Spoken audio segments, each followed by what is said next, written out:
మిత్రులారా, ఈరోజు నిజంగా చాలా సంతోషకరమైన పర్వదినం.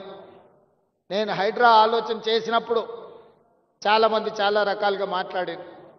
కొంతమందికి అర్థం కాలేదు, కొంతమందికి అర్థమయ్యి వాళ్ళ యొక్క కబ్జాలు, వాళ్ళ యొక్క ఆలోచనలు భవిష్యత్తులో సాగవని బురద జల్లే ప్రయత్నం చేసింది. ఎవరెన్ని ప్రయత్నాలు చేసినా మంచి పని చేయాలనుకున్నప్పుడు, ఒక సంకల్పంతో ముందుకు వెళ్ళాలనుకున్నప్పుడు కొన్ని ఒడిదుడుకులు వస్తాయి. ఆ ఒడిదుడుకులను సమయస్ఫూర్తితోనో సమయము సందర్భాన్ని బట్టి వాటిని పరిష్కరించుకుంటూ ముందుకు వెళ్ళాలి. ఈనాడు ఒక నూతన సంస్థని రాష్ట్ర ప్రభుత్వం ప్రారంభించింది. చాలామంది చాలా ఆరోపణలు చేసింది. కానీ నేను ఒక మాట చెప్పదలుచుకున్నా. కోవిడ్ తర్వాత పర్యావరణంలో చాలా మార్పులు వచ్చినాయి. క్లైమేట్ చేంజెస్ అంటే ఊహించని లేనంత వాతావరణంలో మార్పులు వచ్చినాయి. ఈ హైదరాబాద్ నగరమే కాదు, ఈ దేశంలో మనం ఏర్పాటు చేసుకున్న వ్యవస్థలు, మనం నిర్మించుకున్న రోడ్లు కావచ్చు, డ్రైనేజ్ కావచ్చు, ఇతర పరిస్థితులు, ఇతర ఏర్పాట్లన్నీ కూడా రోజుకు 2 సెంటీమీటర్ల వర్షం కురిస్తే సరిపోయే విధంగా మనం ఇన్ఫ్రాస్ట్రక్చర్ ఏర్పాటు చేసుకున్నాం.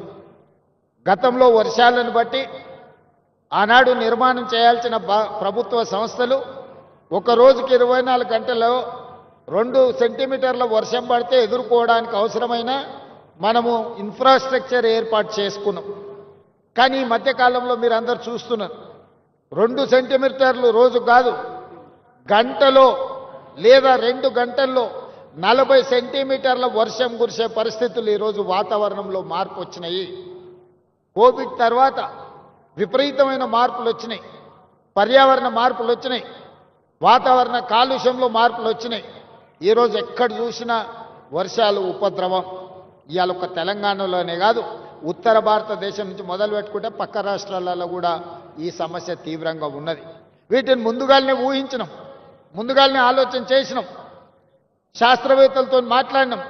ఒక మంచి ఆలోచన చేసి ఈ నగరాన్ని కాపాడుకోవాలంటే ఈ అత్యధికంగా కుంభవృష్టి, క్లౌడ్ బస్ట్ అని ఇంగ్లీష్ అంటున్నారు, తెలుగులో కుంభవృష్టి. ఒకప్పుడు కుంభవృష్టి వస్తే, దివిసీమ ఉప్పెన లాంటి తుఫాన్లు వస్తే ఎంతోమంది కొట్టుకుపోయారు. మన కళ్ళ ముందే హృదయ విదారకమైన పరిస్థితులు మనం చూసినాం. 1908లో ఆనాడు వచ్చిన వర్షానికి హైదరాబాద్ నగరంలో వేలాది మంది చచ్చిపోయారు.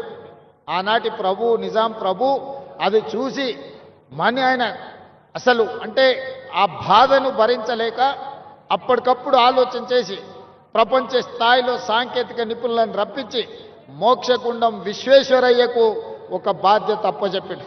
నా నగరంలో మళ్ళీ ఎప్పుడు వరదలు రావద్దు, నా నగర ప్రజల్ని కాపాడుకోవడానికి నేనేం చేయాలంటే ఆనాడు మోక్షగుండం విశ్వేశ్వరయ్య ఇచ్చిన ప్రణాళికనే ఈ మూసీ నది పరివాహక ప్రాంతం యొక్క అభివృద్ధి.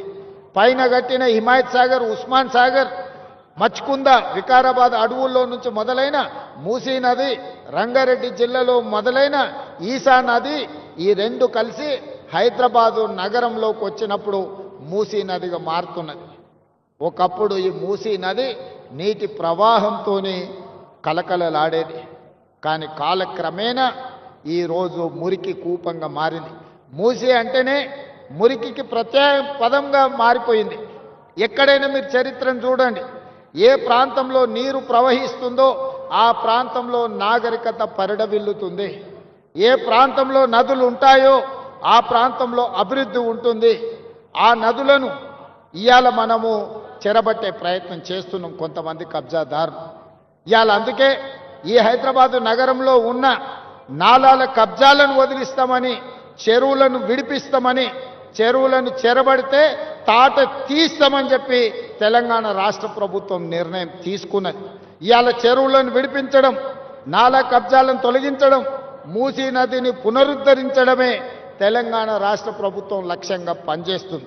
మిత్రులు కాలేరు వెంకటేష్ గారు ఒక మంచి ఆలోచన ముందుకు వచ్చాడు. రాజకీయాలకు అతీతంగా అభివృద్ధి కార్యక్రమంలో భాగస్వామి కావడానికి ఈరోజు ప్రతిపాదనలు తెచ్చాడు.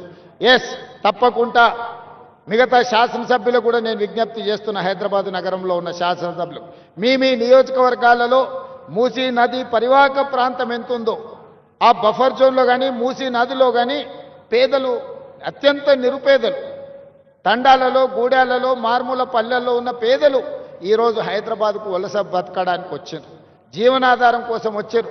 ఎక్కడ దిక్కులేక ఎక్కడ నివాసము స్థలం దొరక్క ఈరోజు మూసీ నది ప్రాంతంలో చిన్న చిన్న గుడిసెలు వేసుకొని బతుకుతారు. వాళ్ళ పేదరికం నాకు తెలియదా? కొంతమందికి పేదరికం అంటే ఎగ్జిబిషన్ అయి ఉండొచ్చు. బెంచ్ కార్లు వేసుకొని పేదరికం చూడాలంటే ఊర్లోకి పోయి ఓహో పేదరికం ఇట్లుంటుందా అని ఎక్స్కర్షన్ లాగా పోయేటోళ్ళు ఉండొచ్చు.